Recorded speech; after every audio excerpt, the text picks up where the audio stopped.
bagaimana luka kolostomi yang sehat, ya itu atau yang baik seperti itu. Yang pertama dari warnanya apa? Kira-kira oke, kemerahan, pink, seperti itu. Nah terus kemudian kita akan lakukan pengkajian di sekitar lukanya ini tidak ada pus, ya seperti itu. Kemudian tidak ada nekrotik kehitaman, ya karena ini akan mengganggu pada pasien. Kalau mamanya ditemukan perdarahan, kemudian tadi nekrotik, adanya pus, kita harus kita lapor. Biasanya akan dilakukan tindakan ulang untuk pemotongan inversi pada kolonnya, ya itu. Oke, ada yang menanyakan sampai sini? Ya, pengkajiannya sudah. Ya. Oke, nanti kita akan lakukan alat yang diperlukan. Ya, alat yang diperlukan untuk itu. Yang pertama, ya kita nanti perlu stetoskop untuk melakukan auskultasi. Kemudian proteksinya itu ada handphone, ada barcode, ya. Terus kemudian ada backup, ya untuk menampung akses sementara, ya. Atau kalau terlalu banyak ya udah langsung ke daging, ya seperti itu. Kemudian ya ini enggak sih, tapi boleh lah kalau masker baunya ya. Oke, ini bak instrumen, ya. Isinya, ya kita punya dua pinset sebetulnya. Ini prinsipnya bersih ya. Oh bersih, jadi nggak steril. Ini dua pinset, kemudian gunting nanti untuk memotong, ya, melihat ukurannya. Terus kemudian kasa setidaknya 5 buah, ya atau lebih, ya. Terus kemudian cairan NaCl untuk itu. NaCl-nya udah dibuka.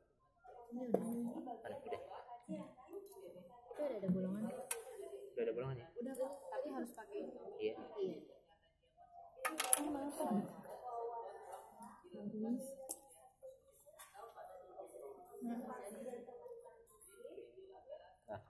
Nah, nanti ini yang kita akan terus kemudian biasanya kalau mamanya di lapangan, kalau mamanya mau melakukan sendiri, ya itu biasanya modifikasinya pakai selang infus, ya itu. Kemudian nanti kita lakukan untuk diguyur, ya seperti itu. Oke, ada yang mau ditanyakan? Tadi sudah ya. Ya, ada yang mau ditanyakan? Oh ini perlapnya masih.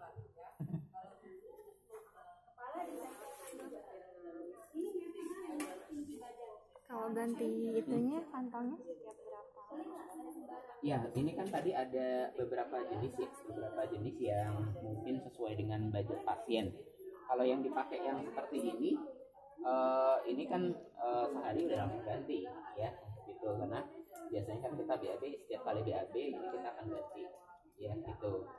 Apakah karena ini BAB-nya juga tidak terkontrol, jadi harus sering dilihat berapa, jangan terlalu penuh juga gitu.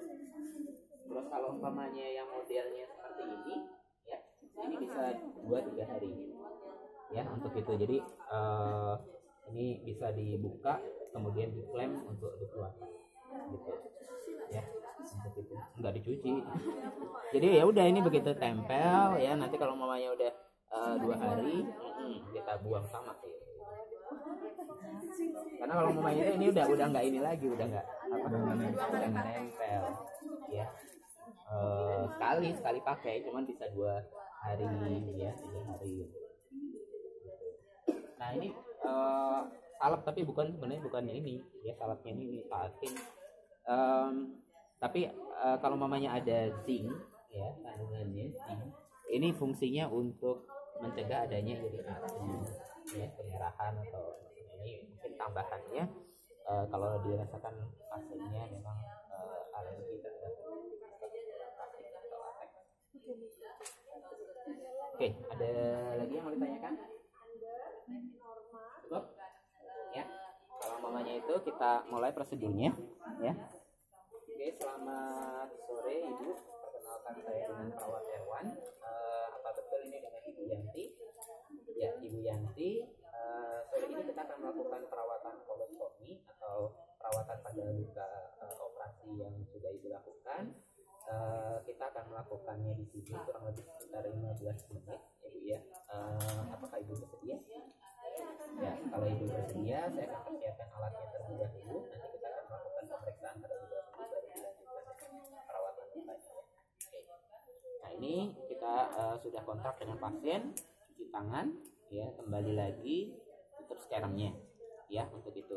Nah, seperti kontak awal, kita akan melakukan pemeriksaan terlebih dahulu, ya, untuk bisi khususnya, ya, dan melihat kondisi lukanya, ya. Ya, baik, Ibu Yanti, kita akan melakukan pemeriksaan sementara ini, ya. Saya akan melakukan pemeriksaan bisi khusus Ibu terlebih dahulu, ya. Oke, normalnya berapa? 6 sampai 12, ya, itu pada satu sisi selama 1 menit, ya, gitu. Oke, menggunakan diafragma. Nah, kalau umpamanya jenis lukanya seperti ini, ya, jadi kalau maunya dia permanen, jadi jangan heran ketika Anda melakukan auskultasi di daerah transversum, ya, ataupun descendant, ini tidak akan terdengar bisi khususnya, ya. Ini hanya terdengar pada bagian ascendant saja, ya, itu. Tuh. Nah, ini kalau untuk indikasinya permanen, ya, itu. Nah, kalau mau indikasinya tadi yang double barrel atau itu masih tetap, ya, masih tetap terdengar, ya, itu. Nah, ini kita lakukan auskultasi, jadi tidak perlu harus membuka plastiknya, ya, cari aja di daerah mana yang bisa kita lakukan auskultasinya, ya. Oke, sampai sini ada yang bertanya? Kenapa kalau single barrel Ya karena dia sudah permanen, biasanya daerah yang sisi yang terkena itu akan dibuang, gitu, atau tidak berfungsi lagi, gitu. Makanya ini disebut dengan permanen. Jadi karena infeksinya terlalu parah, tidak bisa direparasi lagi, sehingga itu harus digunting dan dibuang. Pak, bedanya double barrel sama single barrel apa? Bedanya kalau mau double barrel ini dua sisi, gitu ya. Indikasinya di dalamnya Pak. Sementara dan permanen. Oh, itu aja. Iya. Tapi kalau misalnya penyakitnya boleh sama saja ya Pak? Ya, pokoknya penyakitnya apa yang menyebabkan dia di permanen, kolon. gitu. Iya. Umpamanya keganasannya terlalu ganas sehingga perlu di remove semua, ya akhirnya itu jadi permanen. Oh iya. Atau tadi umpamanya infeksinya, kalau umpamanya ini dilakukan, ya tidak mungkin untuk dilakukan perbaikan, gitu. Iya Pak. Ya. Oke, ada lagi? Ya, ini tadi pemeriksaan di awal. Oke, Ibu Yanti, saya sudah melakukan pemeriksaannya. Kemudian saya akan melihat lukanya, Ibu, ya. Tadi prinsipnya apa? Bersih. Prinsipnya bersih. Jadi kalau mamanya ini bersih, kita lakukan. Biasanya kita akan ambil atau persiapkan alatnya, ya. Itu.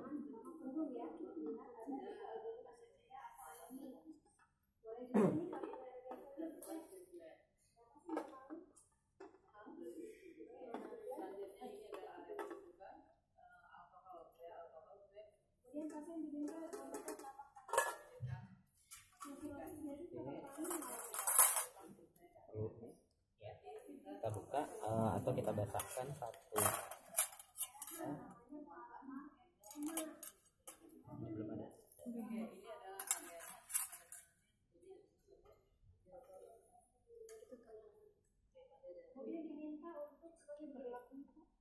Oh iya, enggak, ini untuk ini aja. Kita cuman mau lihat ini dulu, ngecek.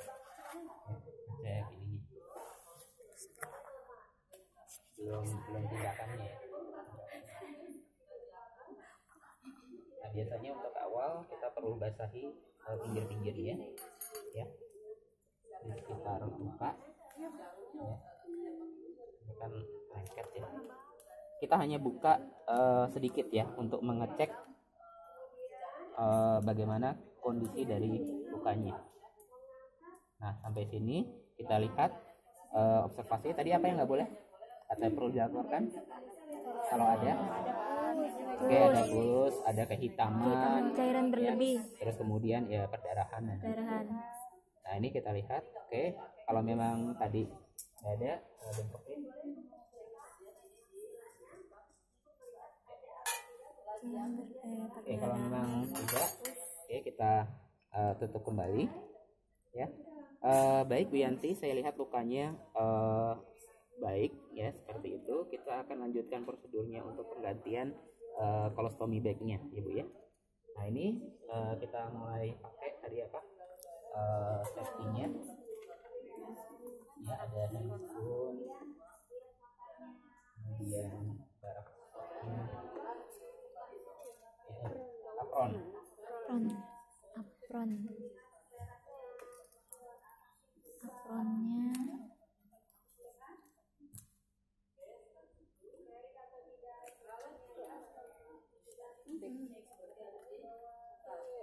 biasanya kalau di sana kalau mamanya ngelakuinnya sendiri ya kita bisa irigasi ya, irigasi pakai cairan berapa ya, itu kalau mamanya tahan baunya.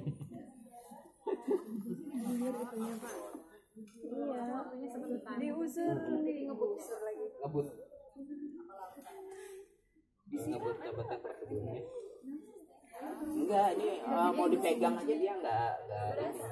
Iya berasa enggak berasa, maksudnya enggak perlu dia sakit. Oke, kita pasang perlapnya ya. Baik Bu Yanti, tolong bantu saya ya, sedikit diangkat.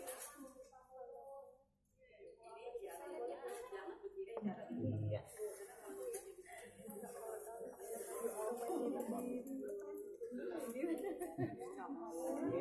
Kemudian kita tadi sudah dikatakan bengkok pasien ya, terus kemudian kita ya buka kembali ya, kemudian buka ya paruh. Nah ini kita juga harus hati-hati ya, tetap posisinya usahakan di atas ya, apa lubangnya ya, lubangnya gitu ya. Tumpe. Oke, terus kemudian kita buang ke dalam bengkok. ini Pak bengkok. Bukan. Biasanya udah langsung ke Oh iya kan ada nya bayusan. infeksiusnya. Iya. Oke, terus kemudian karena ini kan masih belepotan ya, untuk itu. Belepotan ya. Jadi kita lakukan ulang tahun. Nah ini setidaknya ada 5 kasa. Setidaknya ada 5 kasa minimal yang ada di sini. Prinsipnya tadi bersih ya. Prinsipnya tadi bersih. Terus kemudian kita akan lakukan pertama adalah membersihkan area bawahnya ya, dengan basah ya, jadi basah untuk awal, atau kalau tidak kita lakukan penyiraman.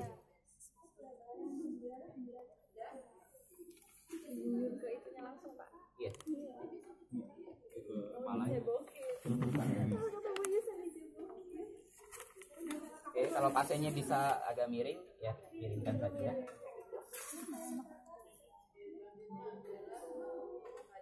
Nah ini tekanannya nggak begitu kuat. Masuk ke mana? Ya biar nggak apa-apa. Ya nggak apa-apa. Emang kenapa kalau maunya masuk? Kenapa? Iya biasanya juga udah tertutup mukus ya, nggak terlalu masuk sama kayak apa rektum sih. Terus kemudian kita ya, lakukan pertama pembersihannya di daerah yang luar ya, untuk itu dengan kapas yang basah ya, kemudian dilanjutkan dengan kapas yang kering. Pokoknya dari basah ya kering gitu.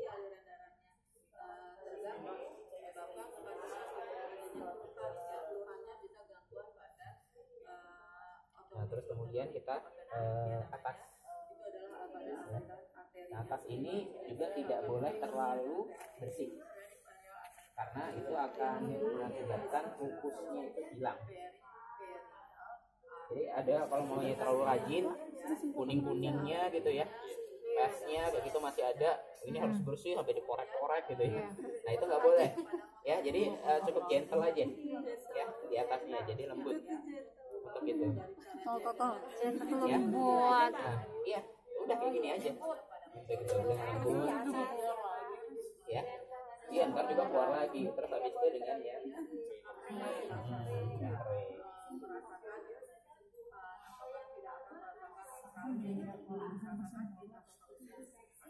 Oke, ya sama di apa dengan lembut seperti itu.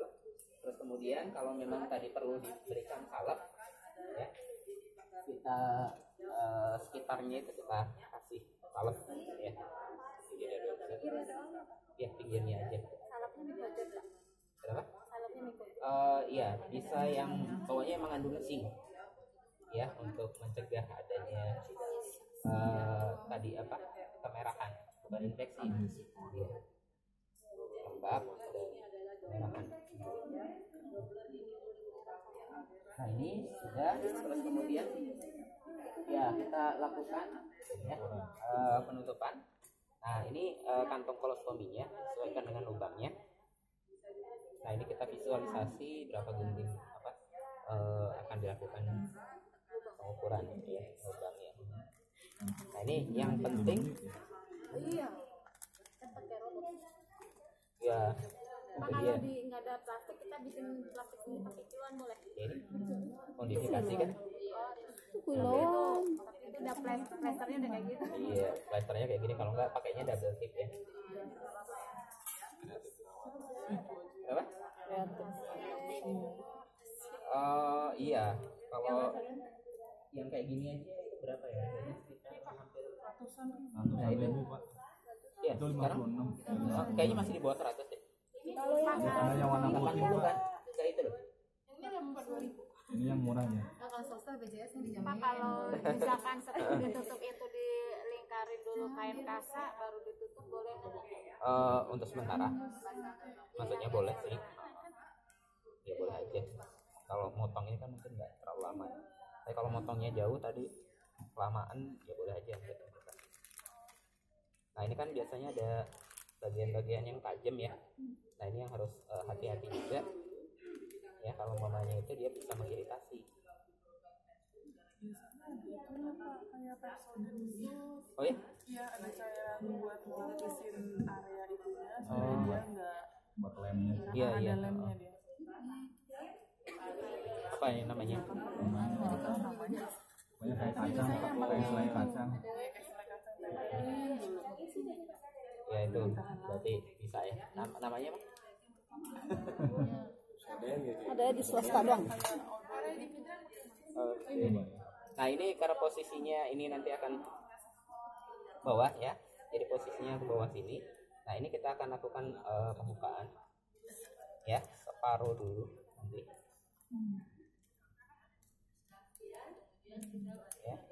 Nah ini separuh terlebih dahulu, terus kemudian kenapa posisinya miring atau ke bawah ya, gitu. Nah ini kita tempel ya, terus kemudian ya kita tarik. Nah ini meminimalkan lengket karena ada salapnya tadi ya. Oke, ini untuk meminimalkan udara yang masuk ya itu. Jadi kalau mau terlalu banyak udara yang masuk kemungkinan bisa kembung ya. Jadi itu pada pasien ini yang dihindari.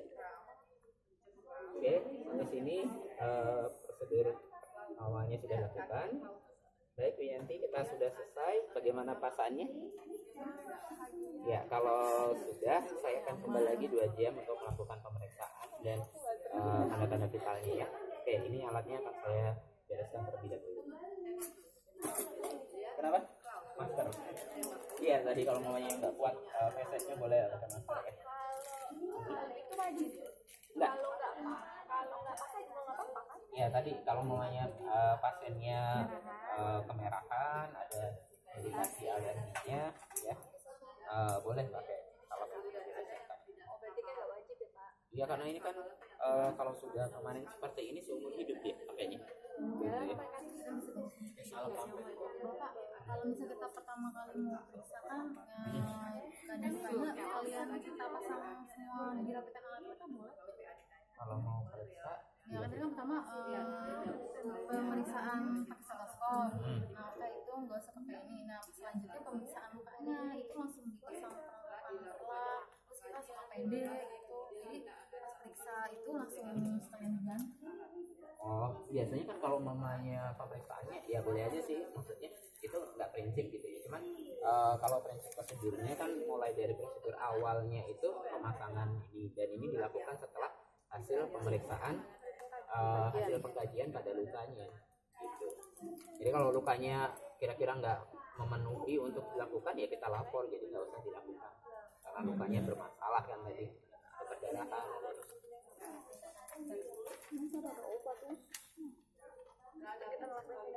Oke, sampai sini ada yang mau ditanya? Tulisan awal tadi mah nggak Alat pakai dulu yang dibereskan. Oke.